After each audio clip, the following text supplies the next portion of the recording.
여러분, 만약 시어머니가 남편의 월급 300만 원을 매달 전부 가져가신다면 어떡하시겠어요? 저는요, 아무 말도 안 했습니다. 대신 조용히 제 월급 카드를 친정에 줘버렸죠. 그랬더니 바로 다음 날 시어머니가 밥 굽는 신세가 된 겁니다. 남편이 눈이 뒤집혀서 소리치더군요. 내 월급을 장모님께 드리면 우리 엄마는 어떡하라고. 그래서 제가 딱 한마디 해줬습니다. 누구 엄마는 누가 챙기는 거라고. 세상살이의 모든 지혜와 통쾌한 복수극. 지금부터 이야기꾼과 함께 들어보시죠. 제 이름은 오유정. 어제가 바로 저와 최민준 씨의 결혼식이었습니다. 원래대로라면 오늘 아침 달콤한 신혼의 단꿈에 흠뻑 젖어 있어야 했겠죠. 하지만 현실은 달랐습니다. 아침 8시. 저는 시어머니 이숙자 여사의 요란하진 않지만 뼛속까지 파고드는 날카로운 노크 소리에 잠에서 깨야 했습니다. 시어머니는 잘라놓은 과일 접시를 들고 방으로 들어오셨어요. 얼굴엔 웃음이 가득했지만 그 웃음은 눈가에는 전혀 닿지 않았죠. 민준아, 유정아, 일어나서 과일 좀 먹어라. 그리고 엄마가 너희한테 할 얘기가 좀 있단다. 순간 심장이 쿵하고 내려앉으며 불길한 예감이 스쳤습니다. 아직 잠이 덜 깬 남편은 제 어깨를 감싸 안으며 웃었습니다. 아게돈 바이또 긍조 그롭게 이또 깬 감싸. 어머니, 무슨 얘기를 그렇게 진지하게 하세요? 저희는 거실 소파에 나란히 앉았습니다. 시어머니는 헛기침을 한번 하시더니 단도직입적으로 말씀하셨죠. 민준아, 너도 이제 가정을 꾸렸으니 어른이다. 남자가 결혼하면 어깨가 무거워지는 법이야. 돈도 예전처럼 생각 없이 쓰면 안 된단다. 남편은 연신 고개를 끄덕였습니다. 네, 어머니, 말씀이 맞아요. 제가 더 열심히 벌어서 우리 유정이 행복하게 해줄 거예요. 시어머니는 만족스러운 듯 고개를 끄덕이더니 바로 본론으로 들어갔습니다. 그래, 네가 그런 마음을 가졌다니 다행이다. 그래서 말인데, 내 월급 300만 원. 그 통장은 계속 엄마가 관리해 주는 게 좋겠다. 저는 제 귀를 의심하며 고개를 번쩍 들었습니다. 남편도 당황해서 주머니를 만지작거리며 말했죠. 어머니, 그건 좀 아니죠. 저도 이제 결혼했는데 월급 통장은 당연히 유정이한테 줘야죠. 시어머니는 즉시 얼굴을 굳혔습니다. 유정이한테 줘? 제가 살림 물가를 알기나 하니? 너희 젊은 것들은 씀씀이가 해퍼서 안 돼. 오늘 외식하고 내일 영화 보고 쓸데없는 물건 사다 보면 그 돈이 나만 하겠어? 내가 다 너희들 좋으라고 모아주겠다는 거다. 나중에 집 사고 애 낳고 어느 것 하나 돈 들어갈 일 아닌 게 없어. 남편은 반박하려 입을 열었지만 시어머니의 단호한 표정에 금세 꼬리를 내렸습니다. 그저 우물쭈물하며 그래도 유정이가 하고 말끝을 흐렸죠. 시어머니는 남편의 말을 자르고 날카로운 시선으로 저를 훑었습니다. 그러면서도 말투는 아주 인자하게 바꾸셨죠. 유정아, 넌 착한 아이니 엄마 마음 이해하지? 다 너희 작은 가정을 위해서 이러는 거야. 내 월급 150만 원은 너희 둘이 용돈으로 쓰고 집안의 큰 지출은 민준이 월급으로 하면 되잖니. 걱정 마라. 내가 너희 돈 한 푼이라도 허투루 쓰겠니? 다 모아서 너희 줄 거다. 그 말을 듣는 순간 제 심장에 얼음덩이가 꽉 들어찬 듯 차갑게 식어버렸습니다. 우리를 위해서라고요? 우리를 바보로 아는 걸까요? 남편 월급 300만 원, 제 월급 150만 원. 그 차이를 정확히 짚어내셨죠. 큰돈은 본인이 챙기고 푼돈으로 생활비를 해결하라니 정말 기가 막힌 계산법이었습니다. 저는 무릎 위에 놓인 손을 조용히 꽉 쥐었습니다.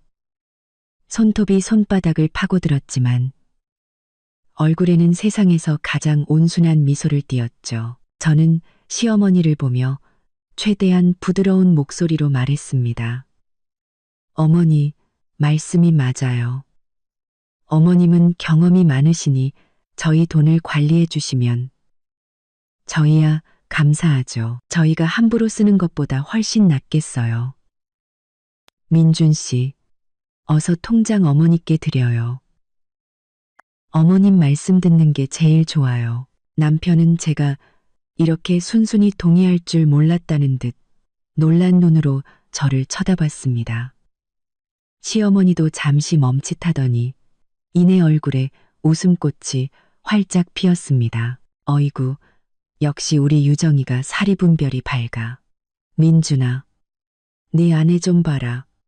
얼마나 현명하니. 제가 그렇게 나오자 남편은 더 이상 어쩔 도리가 없다는 듯 지갑에서 월급 통장을 꺼내 시어머니께 건넸습니다. 시어머니는 마치 전쟁에서 승리한 장군처럼 의기양양하게 통장을 받아 자신의 주머니 깊숙이 넣었습니다. 저는 시어머니의 의기양양한 모습과 한시름 놓으면서도 제게 미안한 기색이 역력한 남편의 표정을 보며 생각했습니다. 마음속 얼음장 같던 생각이 점점 더 선명해졌죠. 이 집은 첫날부터 나를 가족으로 생각하지 않는구나. 시어머니는 안주인 행세를 하고 싶고 남편은 기댈 수 없는 마마보이구나. 좋아.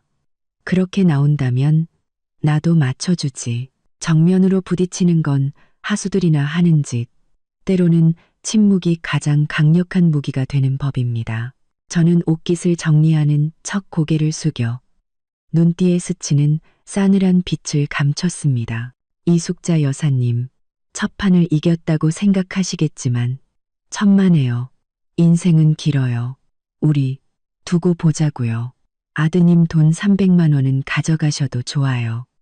대신 제 월급 150만 원도 이제부터 당신과는 아무 상관없는 돈이 될 테니까. 시어머니 이숙자 여사는 300만 원짜리 월급 통장을 품에 안고 만족스럽게 자기 방으로 돌아갔습니다. 거실에는 저와 남편, 최민준 씨만 남았죠. 민준 씨는 어색하게 다가와 저를 안으려 했지만 저는 살짝 몸을 피했습니다. 그는 멋쩍게 웃으며 말했습니다. 자기야, 화내지 마. 엄마도 다 우리 잘 되라고 그러시는 거잖아. 저는 고개를 들어 여전히 온순한 가면을 쓴 채 심지어 미소를 머금고 말했습니다. 화 안 났어. 어머님 말씀이 맞아. 우리 같은 젊은 사람들은 돈 함부로 쓰기 쉽잖아. 어머님이 맡아주시는 게 훨씬 좋아. 민준 씨는 그제야 안도의 한숨을 내쉬며 저를 꽉 껴안았습니다. 역시 우리 아내가 최고야. 걱정 마. 엄마가 우리 위해서 모아두시는 거래. 나중엔 다 우리 돈이 될 거야. 저는 속으로 비웃었습니다. 모아두긴. 당신 엄마랑 당신 여동생 주머니에 차곡차곡 쌓이겠지. 하지만 그 말은 입 밖으로 내지 않았습니다. 저는 그를 살짝 밀어내며 말했죠. 얼른 씻어. 나 장 보러 가야 해. 점심 뭐 먹고 싶어? 그렇게 시간은 흘러갔습니다.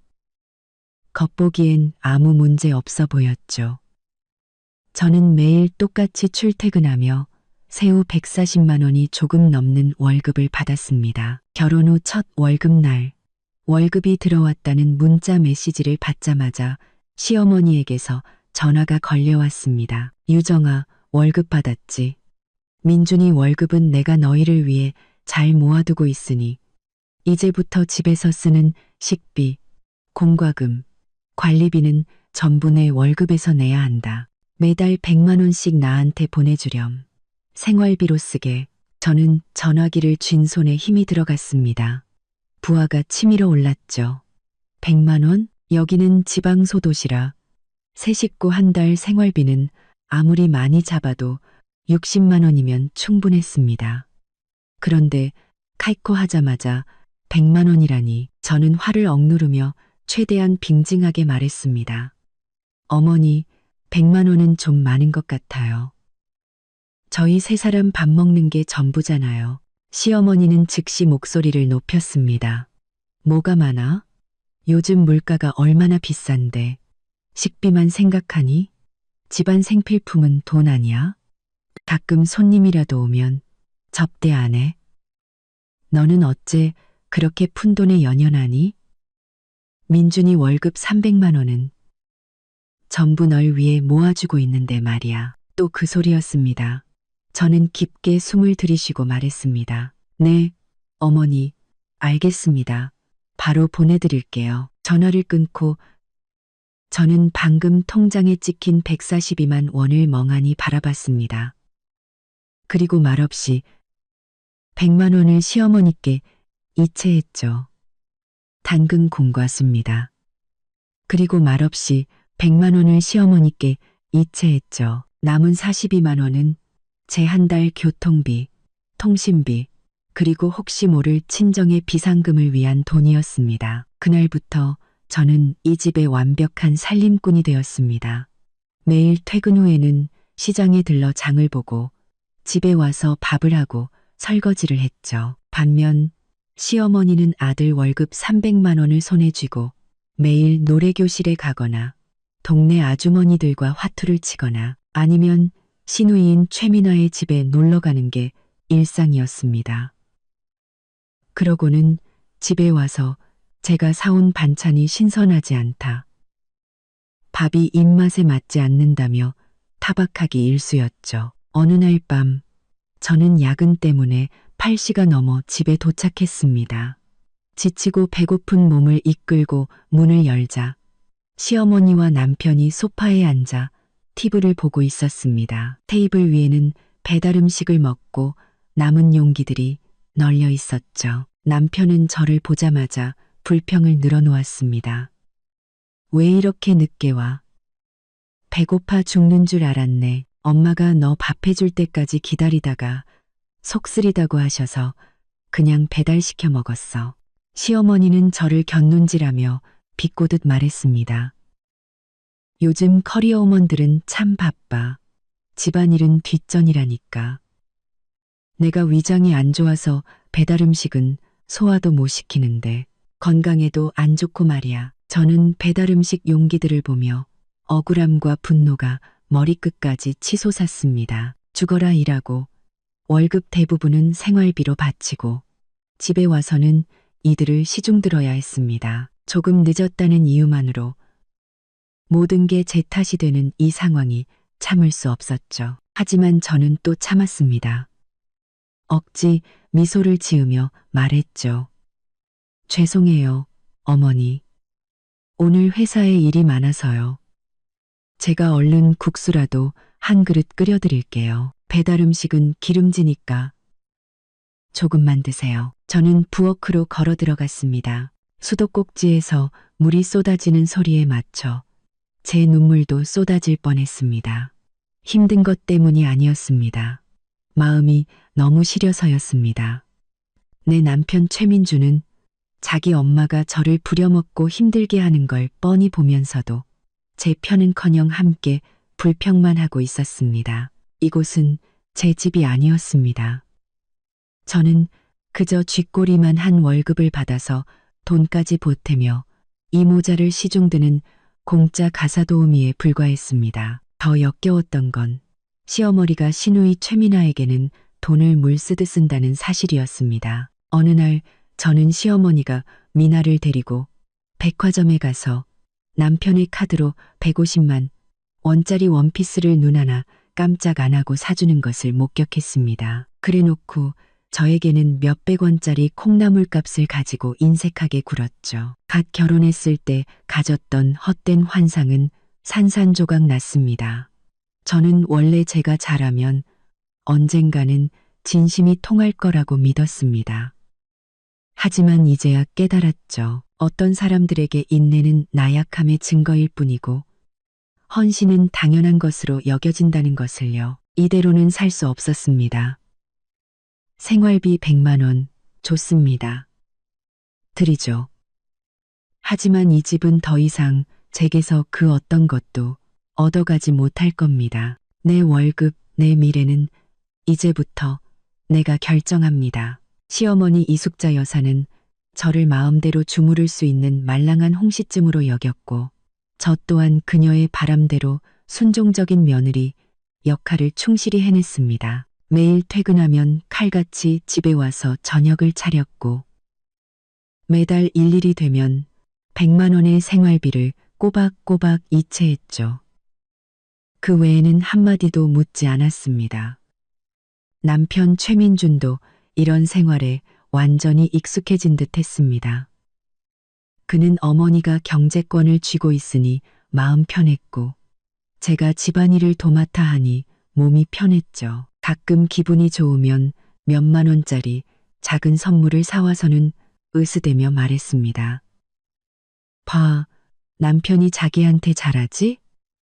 엄마 말이 맞아. 남자는 돈줄을 꽉 쥐고 있어야 아내한테 잘한다니까. 저는 그를 보며 비웃을 기력조차 없었습니다. 그는 제가 자신에게, 그리고 이 집에 완전히 등을 돌렸다는 사실을 전혀 모르고 있었죠. 저는 모든 에너지를 일에 쏟아부었습니다. 집에서 제 가치를 찾을 수 없다면 직장에서 찾으면 되는 거였습니다. 저는 다른 사람들이 꺼리는 어렵고 힘든 프로젝트를 자원했고, 밤늦게까지 야근을 해도 불평 한마디 하지 않았습니다. 제 직속 상관인 김 팀장님은 40대 중반의 유능한 여성이었는데 어느 날 저를 따로 불러 이야기했습니다. 유정 씨, 요즘 일에 아주 몰두하네. 혹시 집에 무슨 일 있어? 저는 고개를 저으며 진심으로 말했습니다. 아니요, 팀장님. 집은 괜찮아요. 그냥 더 많이 배우고 제 자신을 발전시키고 싶어서요. 김 팀장님은 흐뭇하게 고개를 끄덕였습니다. 좋아. 젊은 사람이 그런 마음가짐을 갖는 건 아주 좋은 거야. 다음 달에 우리 회사에서 큰 프로젝트를 시작하는데 시에서 주관하는 대기업과의 협력 사업이야. 쉽지는 않겠지만 성공하면 성과금이 엄청나. 유정 씨 개인의 커리어에도 큰 도움이 될 거고, 내가 유정 씨를 부팀장으로 추천하려고 하는데 한번 해볼래? 저는 속으로 환호성을 질렀습니다. 이건 제가 꿈에 그리던 기회였습니다. 저는 서둘러 대답했죠. 팀장님, 믿어주셔서 감사합니다. 무슨 일이 있어도 최선을 다해서 꼭 성공시키겠습니다. 저는 이 기회를 반드시 잡아야 했습니다. 단순히 성과금 때문만이 아니었습니다. 이 지긋지긋한 집구석에서 벗어날 수 있는 힘을 하루빨리 손에 넣기 위해서였죠. 제가 새 프로젝트 준비에 한창이던 어느 토요일 오후, 친정 아버지에게서 전화가 걸려왔습니다. 전화기 너머 아버지의 목소리에는 깊은 피로와 걱정이 묻어 있었습니다. 유정아, 혹시 요즘 돈 여유가 좀 있니? 저는 심장이 덜컥 내려앉는 기분이었습니다. 아빠, 왜요? 무슨 일 있으세요? 아버지는 한숨을 쉬며 말했습니다. 내 엄마가 고질병이 도져서 의사 말이 작은 수술을 해야 한다더라. 안 그러면 앞으로 걷기조차 힘들어질 거라고. 수술비에 재활 치료비까지 해서 한 200만 원 정도가 필요한데 내가 지금 당장 그만한 돈이 없어서 혹시 네가 좀 200만 원. 제 마음은 차갑게 가라앉았습니다. 예전 같았으면 제 월급을 모으거나 남편에게 부탁하면 부담스럽긴 해도 마련하지 못할 돈은 아니었습니다. 하지만 지금은요. 제 월급은 140여만 원. 시어머니에게 100만 원을 보내고 나면 제 손에 남는 건 40여만 원 뿐이었습니다. 1년 넘게 몰래 모은 비상금도 100만 원이 채 되지 않았죠. 200만 원은 너무나 큰 돈이었습니다. 100만 원은 너무나 큰 돈이었습니다. 저는 전화기를 쥔 손마디가 하얗게 질릴 정도로 힘을 주었습니다. 거대한 무력감과 굴욕감이 저를 덮쳤습니다. 저는 결혼을 했고 남편은 한 달에 300만 원을 버는데 정작 친정엄마의 수술비 200만 원을 마련하지 못하는 신세라니. 저는 심호흡을 하고 최대한 빙증한 목소리로 말했습니다. 아빠, 걱정 마세요. 돈은 제가 어떻게든 마련해 볼게요. 엄마 수술이 먼저니까 일단 입원 수속부터 밟으세요. 제가 최대한 빨리 돈 보내드릴게요. 전화를 끊고 저는 방 안에 오랫동안 멍하니 앉아 있었습니다. 창밖에서는 시어머니가 이웃과 웃고 떠드는 소리가 들려왔고 거실에서는 남편이 게임하는 소리가 시끄럽게 울렸습니다. 세상은 여전히 시끄럽게 돌아가는데 저 혼자만 혹독한 추위 속에 남겨진 기분이었습니다. 그날 밤 저는 용기를 내어 남편에게 말했습니다. 민준 씨, 우리 엄마가 아파서 수술해야 하는데 200만 원이 필요해. 어머님께 말씀드려서 돈 좀 받을 수 있을까? 게임에 열중하던 남편은 고개도 돌리지 않고 건성으로 대답했습니다. 200만 원이나? 그렇게 많이? 장모님 어디가 많이 아프셔? 저는 울컥 치밀어 오르는 화를 억누르며 말했습니다. 원래 안 좋으셨던 다리야. 의사가 수술해야 한다고 했어. 남편은 게임 캐릭터를 조작하며 심드렁하게 말했습니다. 아, 엄마한테 말했어? 돈은 다 엄마가 관리하잖아. 아니, 아직. 당신이 먼저 어머님께 말씀드려줘. 한 판의 게임이 끝나고 나서야 남편은 고개를 돌렸습니다. 그의 얼굴에는 난처한 기색이 가득했죠. 자기야, 내가 안 도와주려는 게 아니라 엄마가 돈 관리 철저하신 거 알잖아. 우리 집 살 돈 모아야 한다고 하시는데 갑자기 200만 원을 달라고 하면 분명히 싫어하실 거야. 장인어른께 다른 방법은 없는지 여쭤보거나 친척들한테 빌려보는 건 어때? 저는 그의 무책임한 표정을 보며 마음이 완전히 차갑게 식어버렸습니다. 이게 바로 제가 결혼한 남편이었습니다. 제가 가장 도움이 필요할 때 그는 문제를 해결할 방법이 아니라 자기 엄마의 심기를 거스르지 않을 방법부터 찾고 있었습니다. 저는 아무 말도 하지 않고 방으로 돌아왔습니다. 이번에는 참았던 눈물이 뺨을 타고 흘러내렸습니다. 슬퍼서가 아니었습니다. 분노와 결심 때문이었습니다. 이들에게 기대하는 건 바보 같은 짓이야. 오늘부터 나, 오유정은 나 자신만을 믿는다. 엄마 수술비는 내가 반드시 마련할 거고 이 집은 언젠가 반드시 떠나고 말겠어. 저는 눈물을 닦고 휴대폰을 들었습니다. 그리고 김 팀장님께 카톡을 보냈죠. 팀장님, 지난번에 말씀하신 프로젝트 제가 관련 자료를 미리 좀 받아볼 수 있을까요? 최대한 빨리 업무에 적응하고 싶습니다. 그날 밤 저는 남편 옆에 돌처럼 굳은 채 누워 있었습니다. 그는 아무 일도 없었다는 듯 저녁에 있었던 우리 대화는 까맣게 잊은 듯 곤히 잠들어 있었습니다. 200만 원, 그의 월급의 3분의 2도 안 되는 돈이었지만 그는 너무나 쉽게 외면해 버렸습니다. 저는 추위와 분노 속에서 밤새 뒤척였습니다. 새벽 1시쯤이었을까요? 시어머니 방에서 부스럭거리는 소리가 들렸습니다. 화장실에 가시는 듯 했습니다. 잠시 후 저는 베란다 쪽에서 나지막이 속삭이는 소리를 들었습니다. 시어머니와 친누이 최민아였습니다. 저는 홀린 듯이 침대에서 내려와 맨발로 소리 없이 거실과 베란다 사이에 커튼 뒤로 다가갔습니다. 고요한 밤이라 그들의 작은 목소리가 제 귀에 선명하게 밝혔습니다. 먼저 미나의 애교 섞인 목소리가 들렸습니다. 엄마, 나 이번에 신상으로 나온 명품 가방 봤는데 150만 원밖에 안 해. 사주면 안 돼? 오빠가 한 달에 300이나 버는데 그 정도는 껌값이잖아. 제 심장이 쿵하고 내려앉았습니다. 150만 원짜리 가방. 우리 엄마 수술비 200만 원은 그렇게 큰 돈이라더니 미나의 가방값 150만 원은 껌값이었습니다. 이어서 시어머니의 목소리가 들렸습니다.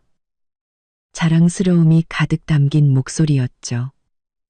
이 기집애는 맨날 돈 쓸 궁리만 하고. 알았다, 알았어. 내일 엄마가 보내줄게. 대신 내 올케한테는 절대 말하면 안 된다. 미나가 비웃으며 말했습니다. 알았어, 엄마. 우리 올케 월급 150만 원으로 뭘 하겠어? 알아봤자 어쩔 건데. 역시 우리 엄마가 최고야. 오빠 월급 통장 꽉 쥐고 있으니까 오유정 저거 엄마 앞에서 찍소리도 못하잖아. 시어머니는 더욱 의기양양하게 목소리를 낮춰 말했습니다. 쥐뿔도 없는 게 우리 집에 시집 온 것만으로도 복인 줄 알아야지. 내가 너희를 위해서 단단히 붙들고 있어야지. 제 월급은 반찬값이나 겨우 할까. 집안의 큰 돈은 당연히 민준이 월급이지. 내가 저게 친정에 돈 빼돌릴까봐 막는 거야. 봐, 벌써 저러잖아. 지 엄마 아프다고 바로 돈 달라고 하는 거. 어림도 없지. 이 돈은 전부 모아서 나중에 내 혼수 마련해줘야지. 제 머릿속에서 무언가 터져나가는 소리가 들렸습니다. 그랬던 거였습니다. 우리 집 살 돈을 모아준다는 건 전부 개소리였습니다. 시어머니가 남편의 월급을 가져간 건 자기 딸의 사치를 채워주기 위해서였던 겁니다. 그리고 저는 그들 눈에 그저 돈까지 바쳐가며 공짜로 부려먹는 가사도우미에 불과했던 거죠. 심지어 우리 엄마 목숨이 달린 돈까지 도둑 막듯 막고 있었던 겁니다. 미나는 여전히 히히덕거리고 있었습니다. 역시 우리 엄마가 최고.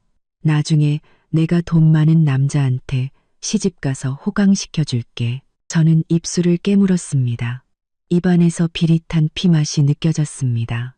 손톱은 손바닥을 깊게 파고들었지만 아무런 고통도 느껴지지 않았습니다. 분노가 용암처럼 가슴속에서 들끓어 목구멍을 뚫고 터져 나올 것만 같았습니다. 하지만 저는 움직이지 않았습니다. 조용히 커튼 뒤에 서서 그들의 대화가 끝나고 각자 방으로 돌아갈 때까지 기다렸습니다. 베란다는 다시 고요해졌고 밤바람 소리만이 스산하게 들려왔습니다. 저는 천천히 침실로 돌아왔습니다. 불을 켜지 않은 채 달빛에 비친 남편의 얼굴을 내려다보았습니다. 이 순간 그에 대한 마지막 남은 정마저 완전히 사라졌습니다. 그는 단순한 마마보이가 아니었습니다. 그는 처음부터 자기 엄마, 자기 동생과 한패였던 겁니다. 그들만이 가족이었고 저는 시종일관 외부인이자 마음대로 착취하고 무시해도 되는 바보였던 거죠. 억울했냐고요? 당연히 억울했습니다. 울고 싶었냐고요? 물론입니다. 하지만 저는 알고 있었습니다. 눈물은 이 집에서 가장 쓸모없는 것이라는 걸요. 눈물은 동정을 불러오는 게 아니라 더 큰 무시와 조롱을 가져올 뿐이었습니다. 저는 거울 앞에 섰습니다. 창백한 얼굴이었지만 눈빛만은 이상할 정도로 형형하게 빛나고 있었습니다. 오유정, 정신 차려. 참고 견디는 걸로는 아무것도 얻을 수 없어. 더 깊은 수렁에 빠질 뿐이야. 저들이 너를 사람 취급 안 해준다면 너 스스로 너를 귀하게 여겨야 해. 엄마의 수술비는 내가 마련해야 하고 이 굴욕은 절대 그냥 넘어갈 수 없습니다. 선명한 생각 하나가 번개처럼 제 머릿속을 스쳐 지나갔습니다. 복수. 반드시 복수해야 해. 이숙자 여사와 최민준. 저들에게 오늘의 굴욕에 대한 대가를 반드시 치르게 할 거야. 나는 내 모든 것을 되찾을 거야. 내 존엄과 자유까지도. 정면 충돌은 어리석은 짓입니다. 지금의 나에겐 그럴 힘이 없죠. 하지만 기다릴 수는 있습니다. 베란다에서 시어머니와 시누이의 대화를 엿들은 후 제 마음속에는 꺼지지 않는 불길이 타올랐습니다. 그 불길은 제 안의 모든 망설임과 나약함을 태워버렸죠. 저는 더 이상 남편의 무심함에 상처받지도 시어머니의 모진 말에 분노하지도 않았습니다.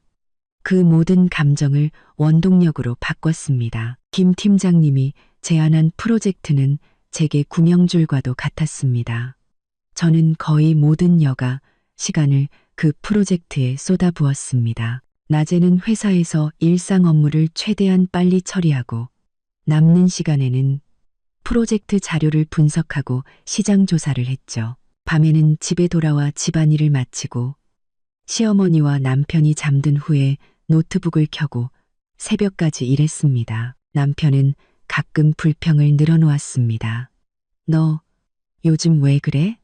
맨날 컴퓨터만 붙들고 있고 집안일은 나 몰라라 하고. 저는 키보드 위에서 춤추는 손가락을 멈추지 않은 채 무미건조한 목소리로 대꾸했습니다. 회사 프로젝트가 급해서 어쩔 수 없어. 그러면 어머님께 말씀드려서 앞으로 집안일 좀 도와달라고 해보든가. 그 말에 남편은 바로 입을 다물었습니다. 그에게 집안일을 시키는 건 하늘의 별 따기보다 어려운 일이었으니까요. 그는 차라리 제가 과로로 쓰러지는 걸 볼지언정 빗자루 한 번 들지 않을 사람이었습니다. 시어머니는 몇 번 더 비아냥거렸지만 저는 그때마다 회사의 방침과 상사의 기대를 방패 삼아 막아냈습니다. 어쨌든 저는 매달 100만 원의 생활비를 꼬박꼬박 바치고 있었으니까요. 노력은 배신하지 않았습니다. 제 필사적인 노력 덕분에 프로젝트 기획안은 아주 훌륭하게 완성되었고 첫 내부 평가에서 사장님의 인정을 받았습니다. 김 팀장님은 따로 저를 불러 감출 수 없는 미소를 지으며 말했습니다. 유정 씨, 정말 잘했어. 이번에 내 체면을 제대로 세워줬네. 상대 회사에서도 우리 기획안에 아주 만족스러워하고 있어. 계약은 거의 성사된 거나 다름없어. 부팀장인 유정 씨 공이 정말 컸어. 저는 속으로 기쁨의 비명을 질렀지만 겉으로는 빙징을 유지하며 말했습니다. 팀장님께서 잘 이끌어주신 덕분이죠. 제게 기회를 주셔서 감사합니다. 김 팀장님은 제 어깨를 두드리며 목소리를 낮춰 말했습니다.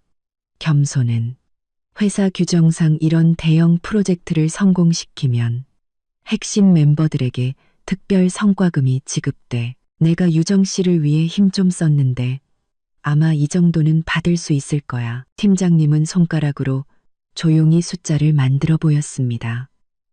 제 심장이 쿵쾅거렸습니다. 그 액수는 제 예상을 훨씬 뛰어넘는 제 몇 달치 월급과 맞먹는 금액이었습니다. 팀장님은 이어서 말했습니다. 게다가 사장님께서 유정 씨의 능력을 아주 높이 평가하고 계셔. 프로젝트가 성공적으로 마무리되면 내가 승진을 건의해 볼게. 그렇게 되면 기본급도 훨씬 오를 거야. 기회였습니다. 제가 애타게 기다리던 기회였죠. 저는 터져나오는 감정을 억누르며 팀장님께 연신 감사 인사를 했습니다. 팀장님은 저를 보며 의미심장하게 말했습니다. 유정 씨는 잠재력이 큰 사람이야. 집안일에 발목 잡히지 말고 계속해서 나아가. 저는 팀장님의 말뜻을 알아차렸습니다. 그녀는 제 어려운 처지를 어렴풋이 눈치채고 있었던 겁니다. 저는 아무 말 없이 그저 고개를 깊이 끄덕였습니다. 프로젝트 성과금과 미래의 승진은 저의 실탄이었습니다.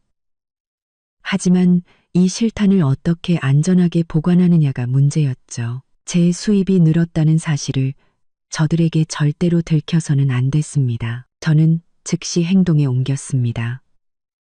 점심시간을 이용해 회사에서 멀리 떨어진 은행에 가서 제 신분증으로 새로운 계좌를 만들었습니다. 그리고 잘 쓰지 않는 다른 휴대폰 번호로 연동시켰죠. 이 계좌는 저의 비밀 금고가 될 것이었습니다. 이전에 모아두었던 비상금 몇십만 원도 여러 번에 나누어 ATM 기기를 통해 이 계좌에 입금했습니다. 큰 돈은 아니었지만 이것은 시작에 불과했습니다. 그리고 엄마의 수술비 200만 원은 제 비상금만으로는 부족했습니다. 저는 고민 끝에 아버지께 전화를 걸었습니다. 아빠, 엄마 수술비는 걱정 마세요. 제가 요즘 부업을 하나 시작했는데 돈이 좀 생겼어요. 근데 이 돈을 제가 대놓고 드리기는 좀 그래요. 민준 씨네 집에서 알면 싫어할까 봐요. 제가 몇 번에 나눠서 30, 50만 원씩 카톡으로 보내드릴게요.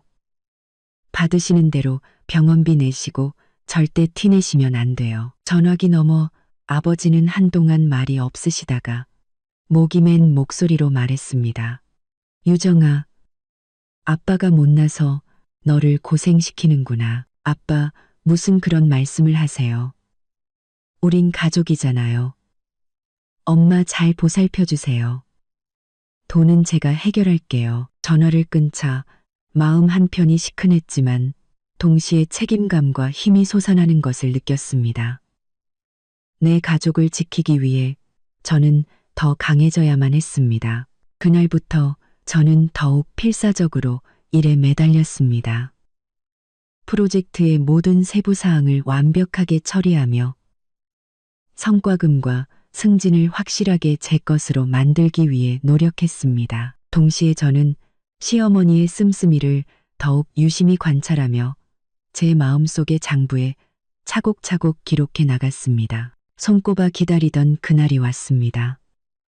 우리 팀이 맡았던 대형 프로젝트가 성공적으로 론칭되었고 초기 데이터 반응은 폭발적이었습니다.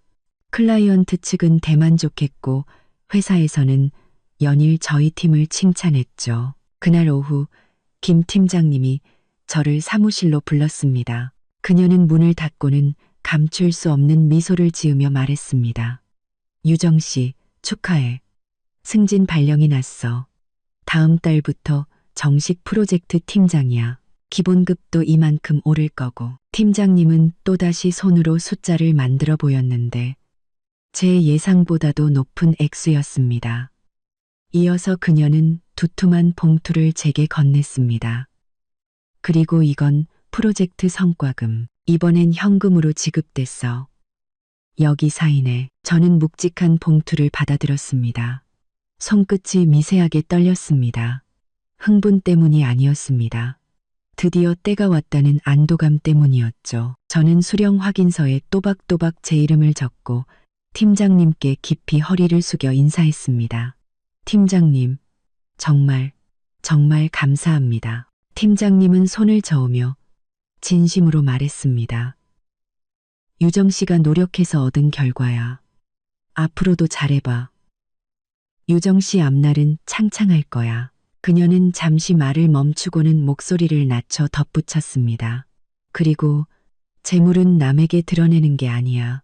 특히 가족한테는 더더욱. 저는 팀장님의 배려에 다시 한번 감동했습니다. 그녀는 모든 것을 알고 있었던 겁니다. 저는 힘주어 고개를 끄덕였습니다. 네, 팀장님. 명심하겠습니다. 저는 성과금이 든 봉투를 가방 가장 깊숙한 곳에 넣었습니다.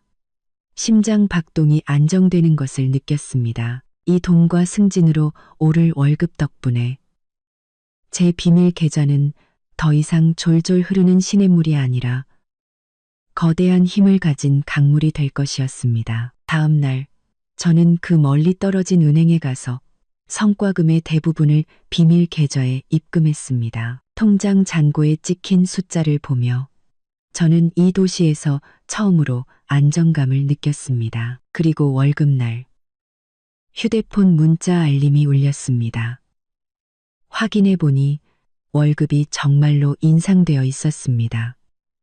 세후 400만 원에 가까운 돈이 들어왔습니다. 이전 월급의 거의 3배에 달하는 금액이었죠. 저는 솟구치는 기쁨을 억누르고 무표정하게 문자 메시지를 삭제했습니다. 그리고 지난 1년여 동안 매달 그랬던 것처럼 그 돈에서 딱 110만 원만 현금으로 인출했습니다. 이전 생활비 100만 원보다 10만 원이 많은 금액이었죠. 저는 이 10만 원으로 시어머니를 잠시 안심시킬 생각이었습니다. 그날 저녁 저는 시어머니와 남편 앞에서 110만 원을 건네며 일부러 불평 섞인 말투로 말했습니다. 어머니, 이번 달 월급 나왔어요. 생활비 110만 원이요. 요즘 물가가 너무 올라서요. 10만 원 더 보탰는데 혹시 부족하면 말씀하세요. 시어머니는 돈을 받아 익숙하게 세어보더니 의아한 표정을 지었지만 이내 만족스러운 미소를 띄었습니다. 그녀는 아마 제가 효도하는 셈치거나 회사에서 작은 보너스를 받았다고 생각했을 겁니다. 그녀는 웬일로 트집 잡지 않고 돈을 주머니에 넣으며 말했습니다. 그래, 요즘 물가가 미쳤지. 아껴 써야 해. 남편은 옆에서 휴대폰만 만지작거리며 건성으로 대답했습니다. 네, 엄마 말이 맞아요. 저는 속으로 비웃었습니다. 그들은 제 월급이 실제로 얼마인지에는 전혀 관심이 없었습니다.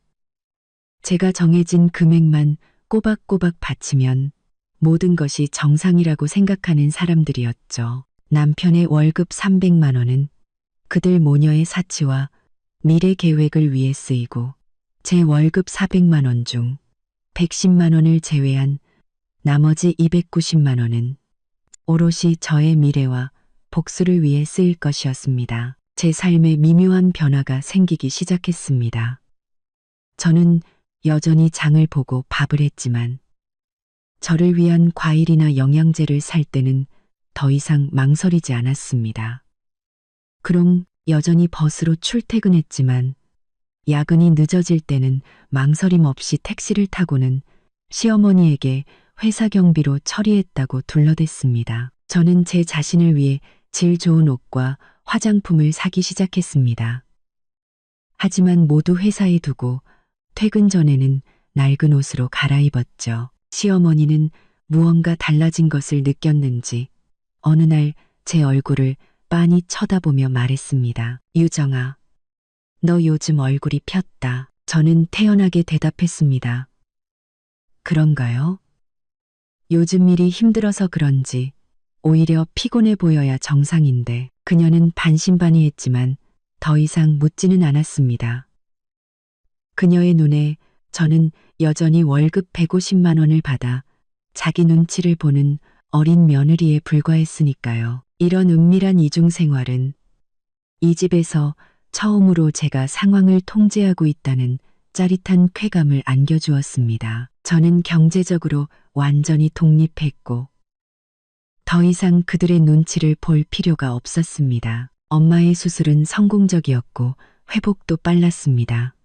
저는 틈틈이 친정에 돈을 보내드리며 아빠에게 좋은 약과 보양식을 꼭 챙겨드리라고 당부했습니다. 아버지는 돈을 받을 때마다 고마워하면서도 불안해하셨고 저에게 자신을 너무 굶기지 말라고 신신당부하셨습니다. 저는 그때마다 부업이 아주 잘 되고 있으니 걱정 마시라고 아버지를 안심시켜 드렸습니다. 모든 것이 제 계획대로 순조롭게 진행되고 있었습니다. 손에 돈이 있으니 마음에 여유가 생겼습니다. 이것은 매달 40여만 원의 용돈으로 아등바등 살던 시절에는 상상도 할 수 없었던 감각이었죠. 제가 가장 먼저 해야 할 일은 친정을 안정시키는 것이었습니다. 엄마의 수술은 성공했지만 재활치료와 약값은 여전히 부담이었습니다. 저는 주말에 회사에 일이 있다는 핑계를 대고 제가 만든 비밀 계좌의 카드로 아버지께 200만 원을 이체했습니다. 이체 사유는 부양비로 적었죠. 그리고 아버지께 전화했습니다. 아빠, 돈 보내드렸어요. 200만 원. 병원비 정산하시고 남는 돈으로는 엄마 맛있는 거 많이 사드려요. 절대 아끼지 마세요. 아버지는 한동안 말이 없으시다가 떨리는 목소리로 물으셨습니다. 유정아, 너희 큰돈이 어디서 났어? 혹시 우리 때문에 무리하는 거 아니지? 저는 밝게 웃으며 아버지를 안심시켰습니다. 아빠, 걱정 마세요. 저번에 말씀드렸잖아요. 큰 프로젝트 성공해서 성과금도 많이 받고 승진해서 월급도 엄청 올랐다고요. 제 딸, 이제 돈 잘 벌어요. 정당하게 번 돈이니까 마음 편히 쓰세요. 아버지는 그제야 안심하며 기뻐하셨습니다. 그래, 그래, 우리 딸 장하다. 내 엄마가 요즘 목발 없이도 살살 걷는다. 다 나으면 네가 제일 좋아하는 김치만두 빚어준다고 노래를 부른다. 아버지의 말을 듣자 눈시울이 뜨거워졌습니다. 이게 바로 가족이었습니다. 서로를 걱정하고 서로를 위하는 계산과 착취만 남은 그 집과는 달랐죠. 저는 아버지께 다시 한번 당부했습니다. 아빠, 제가 돈 보내드린 거랑 월급 오른 거 민준 씨네 집에는 절대 말하시면 안 돼요. 그냥 제가 대출금 갚느라 돈 없다고 둘러대세요. 아버지는 한숨을 쉬며 말했습니다. 알겠다. 유정아, 혹시 시댁에서 힘들게 하는 건 아니지? 억울한 일 있으면 참지 말고 언제든 집으로 와. 아빠 엄마는 항상 내 편이야. 아버지의 그 말에 눈물이 터져 나올 뻔했습니다. 저는 억지로 웃으며 말했죠. 아빠, 저 괜찮아요. 아빠 딸 이제 강해져서 아무도 저 못 괴롭혀요. 두 분이 건강하게만 지내주시면 저는 뭐든 할 수 있어요. 전화를 끊자 온몸에 힘이 솟는 기분이었습니다. 제가 하는 모든 일은 단순히 저 자신을 위한 복수가 아니었습니다. 제 부모님의 편안한 노후를 위한 것이기도 했습니다. 엄마의 병원비라는 가장 큰 걱정거리를 해결한 후 저는 더욱 차분하게 다음 단계를 준비했습니다. 저는 여전히 매달 110만 원의 생활비를 시어머니께 드렸고 온순한 며느리 역할을 계속했습니다. 하지만 제 비밀 계좌의 숫자는 꾸준히 늘어나고 있었죠. 저는 그 돈으로 안정적인 펀드에 가입해 자산을 불리기 시작했고 틈틈이 좋은 영양제나 옷을 사서 친정으로 보냈습니다. 엄마의 목소리가 점점 활기차지고 아버지의 목소리에 힘이 실리는 것을 들을 때마다 제가 하는 모든 일이 가치 있다고 느꼈습니다. 저는 심지어 시어머니와 시누이에게 조금 감사한 마음까지 들었습니다. 그들이 저를 벼랑 끝으로 몰지 않았다면 저는 제 안의 잠재력을 폭발시키지 못했을 것이고 제 운명을 스스로 개척하지도 못했을 테니까요. 물론 본업을 잊지는 않았습니다. 저는 작은 잠금 장치가 달린 수첩을 사서 시어머니의 범죄 행각을 더욱 상세히 기록하기 시작했습니다. 시누이가 새로 산 금팔찌 자랑, 시어머니가 시누이에게 50만 원을 이체한 문자 내역, 비싼 양모 코트를 사입은 날짜까지 시간, 장소, 금액을 정확하게 적어 내려갔습니다. 그들은 제가 주는 110만 원으로 근근히 살아가는 줄 알았겠지만 실제로는 남편의 월급 300만 원은 그들 모녀의 ATM 기기나 다름없었습니다. 어느 주말 시어머니와 시누이는 시내에서 가장 큰 백화점에 쇼핑하러 간다며 아침부터 한껏 치장하고 나갔습니다. 저는 웃으며 잘 다녀오시라고 인사했지만 속으로는 그들이 또 얼마를 탕진할지 계산하고 있었죠. 아니나 다를까 저녁에 그들은 양손 가득 쇼핑백을 들고 돌아왔습니다. 시누이는 새로 산 유명 브랜드의 금팔찌를 자랑하며 제 앞에서 손목을 흔들어댔습니다. 어림잡아도 100만 원은 좋게 넘어 보였죠. 시어머니 역시 새로 산 금목걸이를 자랑하며 아들이 고생해서 번 돈이니 이 정도는 해줘야 체면이 선다고 말했습니다. 저는 속으로 비웃었습니다. 당신들 모녀의 체면이겠지. 남편은 소파에 앉아 게임을 하며 건성으로 예쁘다고 말할 뿐이었습니다. 그는 자신의 피 같은 돈이 어떻게 쓰이는지 전혀 관심이 없어 보였습니다.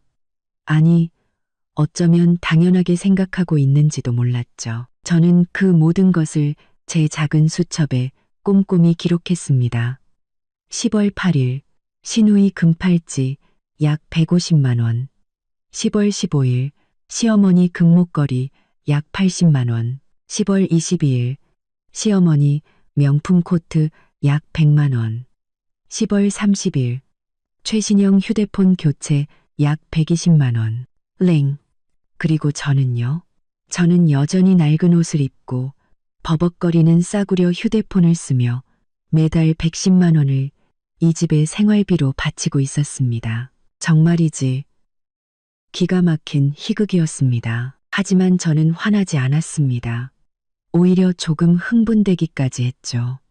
그들이 돈을 더 많이 쓸수록 제 복수의 명분은 더욱 쌓여가는 것이었으니까요. 그들이 쓰는 모든 돈은 스스로 무덤을 파는 삽질과도 같았습니다. 저는 그저 제 작은 수첩의 페이지가 채워지는 것을 조용히 지켜볼 뿐이었습니다. 그들이 돈이 부족하다고 아우성칠 때 바로 그때가 제가 준비한 연극의 막이 오르는 순간이 될 것이었습니다.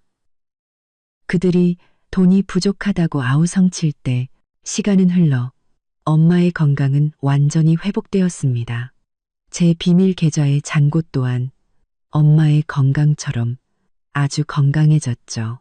이제 때가 왔습니다. 그날 퇴근길 저는 백화점에 들러 아버지께 드릴 좋은 품질의 스웨터와 엄마께 드릴 부드러운 캐시미어 목도리를 샀습니다.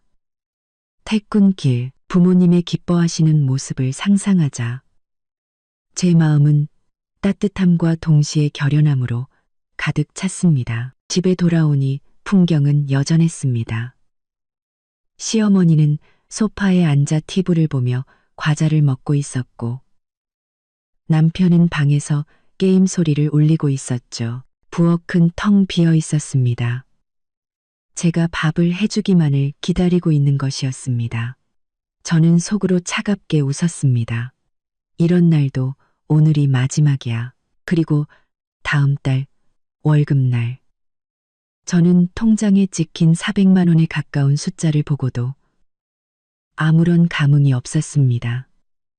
모든 것은 계획대로였습니다. 그날 저녁 식사 시간 시어머니가 무심한 척 물었습니다.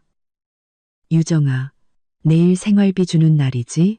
저는 밥을 먹으며 고개도 들지 않고 아주 평범한 말투로 말했습니다. 아, 어머니, 이번 달부터는 그렇게 많이 못 드릴 것 같아요. 식탁 위의 공기가 순간 얼어붙었습니다. 시어머니는 젓가락을 내려놓고 저를 쏘아보았습니다. 그게 무슨 소리야? 못 준다니? 남편도 의아한 얼굴로 저를 쳐다봤죠. 저는 한숨을 쉬며 근심 가득한 얼굴로 말했습니다.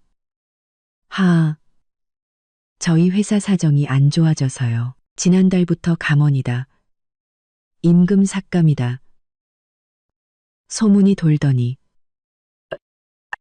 이번 달 월급 받아보니까 진짜로 깎였더라고요. 성과금도 다 없어지고 이제 제 월급으로는 제 출퇴근 교통비랑 밥값 정도밖에 안 될 것 같아요. 이것은 제가 미리 준비해둔 완벽한 시나리오였습니다. 경기가 안 좋으니 회사 사정이 나빠지는 건 흔한 일이었으니까요. 시어머니의 얼굴은 순식간에 굳어졌습니다. 임금이 깎여? 얼마나?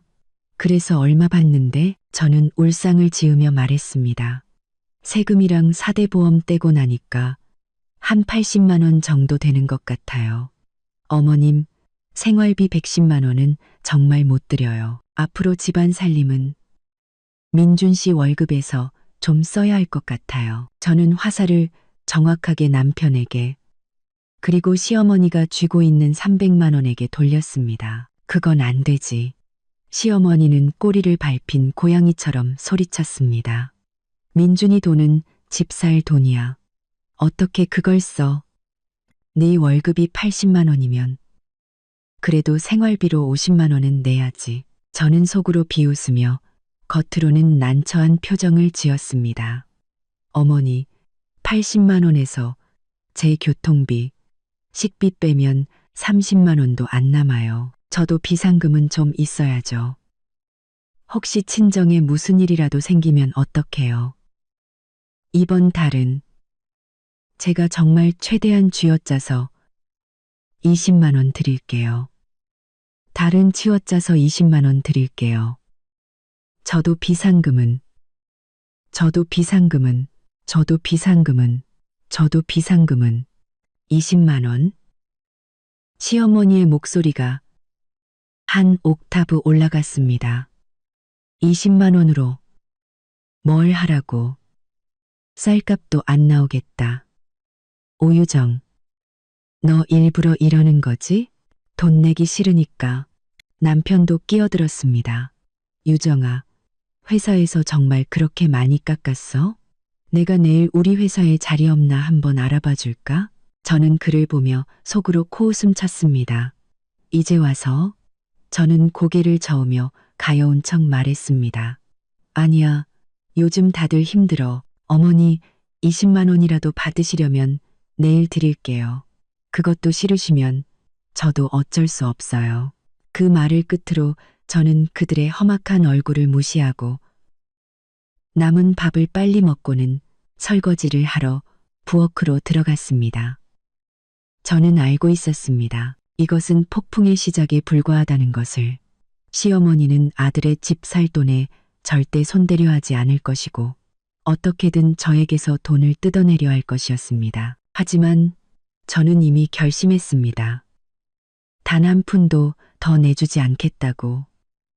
오늘부터 이 집에 대한 저의 자금 지원은 공식적으로 중단되었습니다. 사치와 향락에 익숙해진 그들이 고작 20만 원으로, 아니 어쩌면 그 20만 원마저 걷어차버리고 어떻게 한 달을 버티는지 똑똑히 지켜볼 것이었습니다. 제가 생활비를 20만 원만 내겠다고 선언한 그날 밤부터 집안 분위기는 살얼음판 같았습니다. 시어머니는 온갖 물건을 쾅쾅 내려놓으며 요즘 것들은 은혜도 모르고 집안은 생각 안 하고 지 자신만 안다며 소리쳤고 남편은 중간에서 제 눈치를 보며 시어머니를 말리다가 이내 저를 원망스러운 눈빛으로 쳐다봤습니다.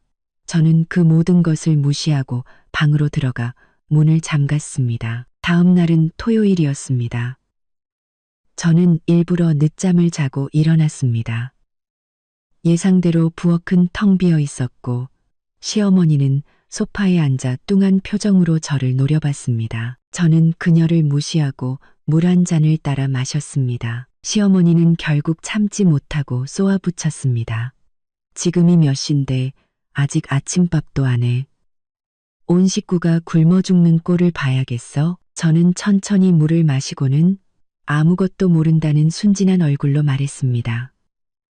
어머니, 어제 말씀드렸잖아요. 전 이제 돈이 없다고요. 20만 원이라도 드릴까요? 아니면 어머니께서 먼저 돈 좀 쓰셔서 아침 사오시거나 민준 씨한테 사오라고 하세요. 내가 돈이 어디 있어. 민준이 돈은 함부로 쓰는 거 아니라고 했지. 시어머니는 소리를 질렀습니다. 그때 남편이 방에서 나왔습니다. 엄마, 유정아, 아침 뭐 먹어? 배고파 죽겠네. 시어머니는 구세주를 만난 듯 저를 가리키며 소리쳤습니다. 먹긴 뭘 먹어. 네 마누라한테 물어봐라. 돈 없다고 밥도 못하겠단다.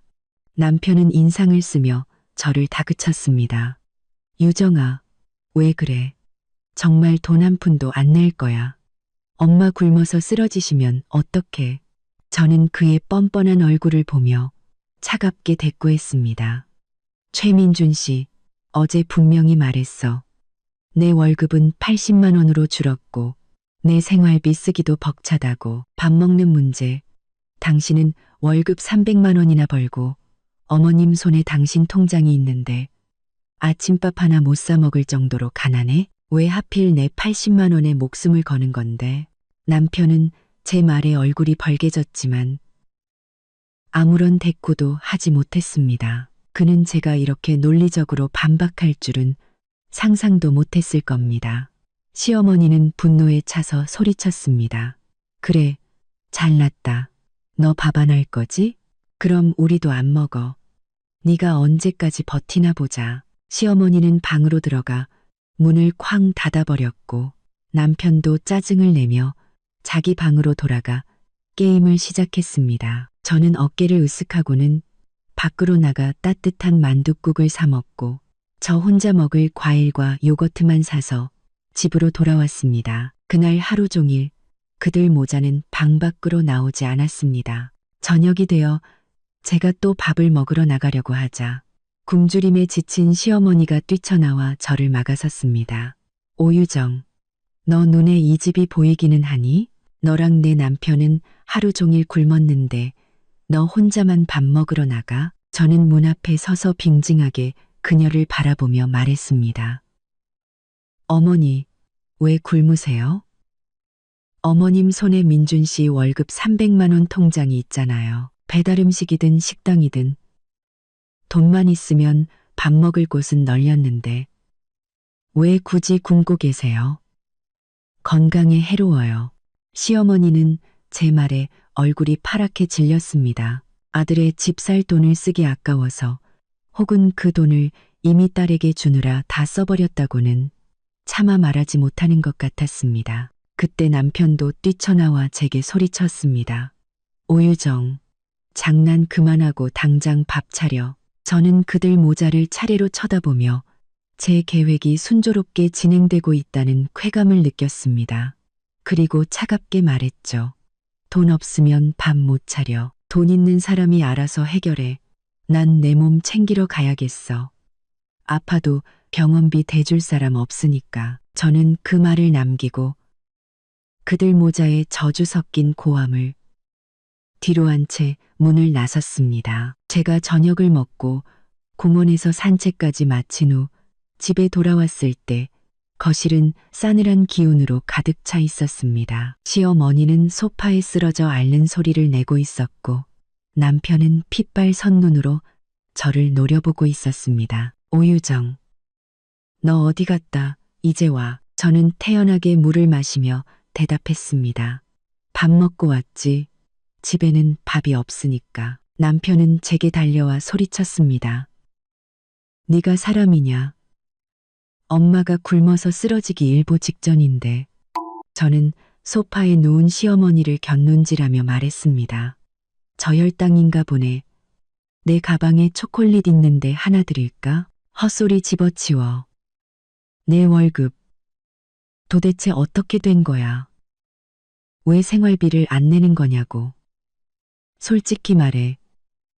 너 그 돈 친정에 다 갖다 바쳤지. 드디어 나왔군요. 제가 기다리고 기다리던 그 말이었습니다. 저는 그의 손을 뿌리치고 그의 눈을 똑바로 쳐다보며 또렷하게 말했습니다. 그래, 맞아. 내 월급 우리 엄마 드렸어. 그래서 뭐? 제 대답은 마치 기름에 부은 불과 같았습니다. 남편은 믿을 수 없다는 듯 몸을 떨며 소리쳤습니다. 네가 감히 그건 우리 집 돈이야. 네가 뭔데? 그걸 네 친정에 갖다 바쳐. 소파에 누워있던 시어머니도 벌떡 일어나 소리쳤습니다. 저 은혜도 모르는 년. 내가 그럴 줄 알았어.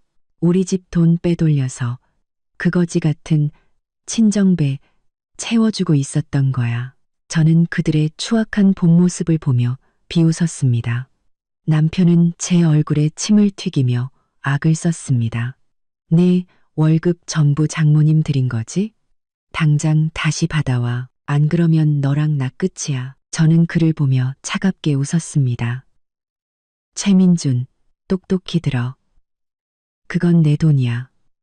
내가 피땀 흘려번 내 월급이라고.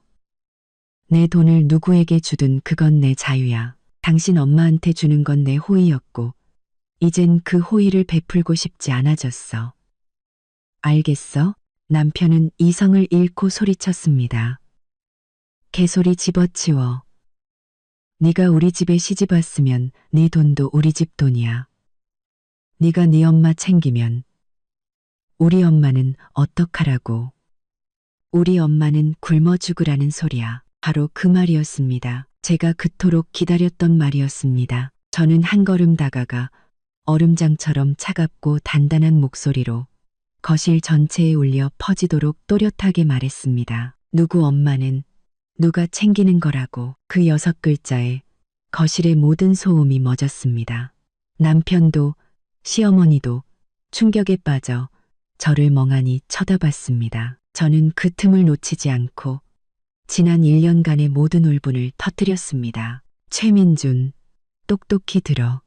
오늘부터 당신 엄마는 당신이 챙기고 우리 엄마는 내가 챙기는 거야. 그게 세상 이치야. 남편은 뒤늦게 정신을 차리고 소리쳤습니다. 미쳤구나. 네가 우리 집에 시집 왔으면 우리 엄마 시중 드는 게 도리야. 도리? 그 도리 누가 정했는데? 당신 엄마가 정했나? 당신 월급 300만 원은 꼴꺽하고 내 월급 150만 원에서 110만 원을 생활비로 뜯어가는 게 도리야? 당신 엄마가 당신 돈으로 당신 여동생 금팔찌, 명품 가방 사주는 동안 우리 엄마 수술비 200만 원은 나 몰라라 하는 게 도리냐고. 저는 더 이상 그들에게 한치의 예의도 차리지 않았습니다. 시어머니는 제가 금팔찌 이야기를 꺼내자 얼굴이 하얗게 질려 소리쳤습니다. 네가 뭘 안다고 짓거려. 그건 민준이가 나한테 효도한 거야. 내 돈 내가 쓰는데 네가 무슨 상관이야. 효도? 그래. 아들이 엄마한테 효도하는 거. 당연하지. 나도 아무 말 안 했어. 근데 나는 당신 며느리지. 당신 집 노예가 아니야. 내 월급은 내가 밤낮으로 일해서 번 돈이지 땅 파서 나온 돈이 아니라고. 내가 내 돈으로 내 엄마 병 고쳐드리는 게 뭐가 잘못됐는데 왜 당신들 입에서는 그게 친정배 채워주는 짓이 되는 거냐고. 저는 남편을 똑바로 쳐다보며 쏘아붙였습니다. 최민준, 당신은 게임 말고 나한테 관심이나 가져봤어? 당신 엄마가 나 구박할 때 내 편 한번 들어준 적 있냐고. 이제 와서 내가 이 집 못하겠다고 하니까 다들 나한테 미쳤다고 하는구나. 도대체 누가 미친 건데. 남편은 제 말에 아무 대답도 하지 못하고 그저 분노에 차서 소리쳤습니다. 오유정, 너 이 집에서 살기 싫구나. 그래, 저는 그의 말을 단호하게 받아쳤습니다. 이 집, 나도 진저리 가나. 당신들은 당신들끼리 잘 살아봐. 오늘부터 우리는 남이야. 저는 그 말을 끝으로 경악에 빠진 그들의 얼굴을 뒤로하고 방으로 들어가 문을 잠갔습니다. 문 밖에서는 시어머니의 울부짖음과 남편의 욕설, 문을 두드리는 소리가 요란하게 들려왔습니다. 하지만 저는 그 소음을 들으며 오히려 전례 없는 평온함과 해방감을 느꼈습니다. 드디어 말했습니다. 속에 쌓아두었던 모든 말을 뱉어냈습니다. 전쟁의 서막은 올랐고 첫 전투는 저의 완벽한 승리였습니다. 저는 침대 밑에서 미리 준비해둔 캐리어를 꺼내 렁징하게 짐을 싸기 시작했습니다. 신분증, 졸업장, 통장, 그리고 시어머니의 죄가 기록된 작은 수첩까지 제 모든 것을 챙겼습니다. 그리고 제 소중한 친구에게 카톡을 보냈습니다. 나 오늘 그 집 나왔어. 하룻밤만 재워줄 수 있을까? 친구는 1초도 안 되어 답장을 보냈습니다. 당연하지. 진작에 나왔어야지. 주소 보낼게. 얼른 와. 친구의 답장에 마음이 따뜻해졌습니다. 저는 혼자가 아니었습니다. 제가 짐을 다 쌌을 때쯤 문 밖에서 시누이 최민아의 앙칼진 목소리가 들려왔습니다. 시어머니는 구원군을 만난 듯 울부짖으며 제가 저지른 만행을 일러 바치고 있었습니다. 저는 그들의 저열한 연극에 코웃음을 치며 방문을 활짝 열었습니다. 시누이는 저를 보자마자 손가락질하며 욕을 퍼부었습니다. 오유정, 네가 뭔데 우리 엄마랑 오빠한테 이래. 우리 집에 얹혀 사는 주제에. 저는 그녀의 손목에 걸린 번쩍이는 금팔찌와 그녀가 든 신상 명품 가방을 차례로 훑어보았습니다. 그리고 가방에서 그 작은 수첩을 꺼내 들었죠. 얹혀 살아? 최민아, 똑똑히 알아도 이 집 쌀한톨, 전기세 1원까지 전부 내 돈으로 해결했어. 저는 수첩을 펼쳐 시어머니의 얼굴이 새하얗게 질리는 것을 감상하며 또박또박 읽어 내려가기 시작했습니다. 올해 6월 15일 어머님께서 백화점에서 최미나 씨에게 유명 브랜드 금팔찌 선물, 영수증 확인 188만 원. 7월 3일 어머님 본인 금목걸이 구매 약 80만 원. 7월 20일 명품 코트 구매 정가 120만 원. 시어머니는 비명을 지르며 제게 달려들었습니다. 네가 뭔데 내 물건을 훔쳐봐. 저는 그녀를 무시하고 남편을 향해 계속 읽었습니다. 8월 10일 어머님 최신형 휴대폰 교체 약 120만 원. 구매자 최미나. 그리고 같은 주 저희 엄마가 아파서 입원하셨을 때 저는 남편 최민준 씨에게 수술비 200만 원을 부탁했지만 집안 사정이 어렵다는 이유로 거절당했습니다. 남편의 얼굴에서 핏기가 사라졌습니다. 저는 수첩을 덮고 유령처럼 서 있는 세 사람을 향해 차갑게 말했습니다. 최민준 씨 월급 300만 원, 어머님은 우리 집 살 돈이라고 하셨죠. 근데 실제로는 당신들 모녀의 사치품 사는데 다 쓰였네요. 저는 월급 150만 원 벌어서 110만 원을 생활비로 바쳤고요. 이제 제가 제 돈으로 우리 엄마 병원비 좀 냈다고 제가 죽을 죄를 지은 게 됐네요. 도대체 누가 이 집을 위해 희생하고 있었던 거죠? 남편은 제 추궁에 뒷걸음질 쳤습니다. 그는 아마 자신의 돈이 그렇게 쓰이고 있었다는 사실을 처음 알았을 겁니다. 시어머니와 시누이는 그저 오빠가 원해서 사준 거야 라며 발악할 뿐이었습니다. 그래요.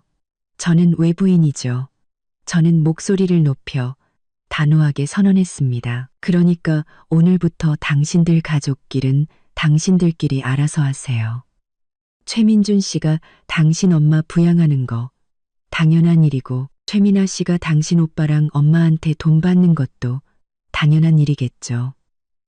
하지만 나 오유정은 이제 이 연극에서 빠지겠습니다. 저는 캐리어를 끌고 그들의 경악으로 물든 얼굴을 마지막으로 쳐다보았습니다.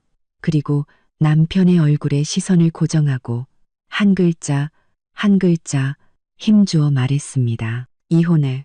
저는 그 말을 끝으로 등 뒤에서 터져 나오는 시어머니의 통곡과 시누이의 비명, 그리고 저를 붙잡으려는 남편의 애절한 목소리를 무시하고 그 지옥 같았던 집을 빠져나왔습니다.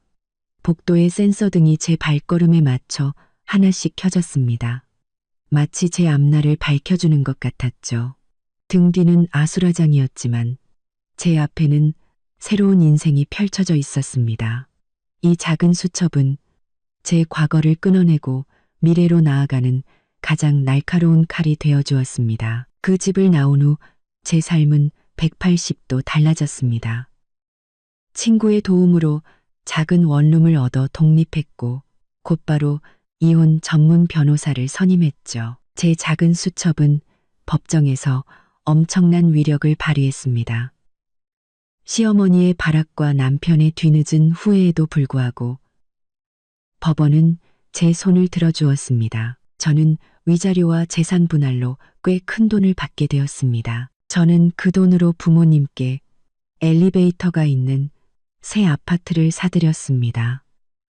다리가 불편하신 엄마가 계단 오르내리는 모습을 더는 보고 싶지 않았기 때문입니다. 새 집으로 이사하시던 날 엄마는 제 손을 잡고 눈물을 흘리며 우리 딸 덕분에 호강한다고 말씀하셨습니다. 부모님의 행복한 웃음을 보니 지난날의 모든 고통이 눈 녹듯 사라지는 기분이었습니다. 회사에서도 저는 승승장구했습니다.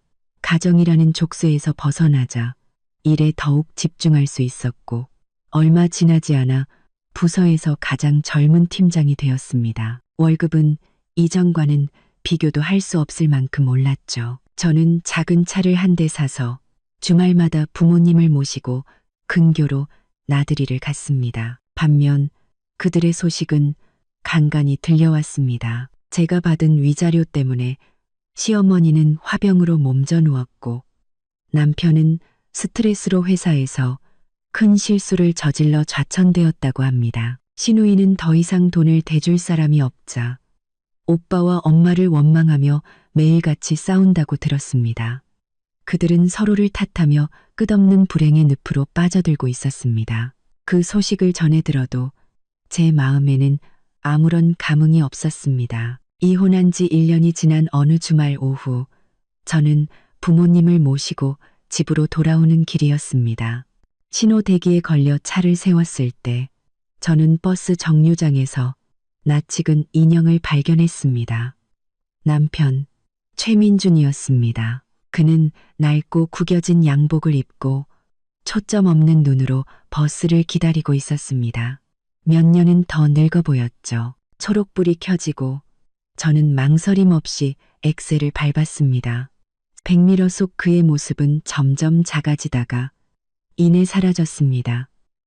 저는 돌아보지 않았습니다. 마치 오래전에 읽었던 책의 재미없는 한 페이지를 넘기는 것처럼 아무런 미련도 없었습니다. 제 시선은 오직 정면을 향해 있었습니다. 길은 넓고 햇살은 따뜻했습니다. 차 안에는 제가 사랑하는 가족이 있고 제 곁에는 제 스스로의 힘으로 얻어낸 평온한 삶이 있었습니다. 저는 입가에 희미한 미소를 띄었습니다. 이것이 바로 저의 결말이었습니다. 억울함에 굴복하지 않고 스스로의 힘으로 쟁취해낸 완벽하게 행복한 결말이었습니다. 굴복하지 않고 누구 엄마는 누가 챙기는 거다. 네, 맞습니다. 그리고 누구의 인생이든 결국 자기 자신이 책임지고 자기 손으로 만들어가야 하는 것이었습니다.